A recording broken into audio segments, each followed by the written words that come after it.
Let's learn how to change Gmail password.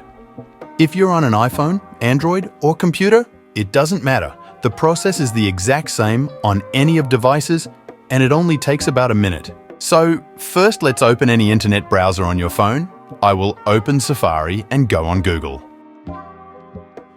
Next, click on little picture icon of your mail in top right corner of the screen. When you do that, Google asks you to select which mail you want to use. If you have a couple mail on your phone, like me, then select mail you want to change password. Now, you are on Google Center of your account, and on this Google Center, you can change all settings of your mail, and to change password, go on bar on the top of screen and scroll to the right to find security option. Then, when you find, go on it. Next, you need to scroll down to option to change password and go on it.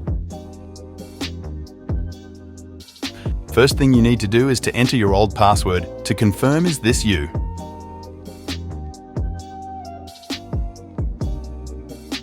Next, enter a password 2 times to completely reset it and you are finished. Thanks for watching. See you in next video.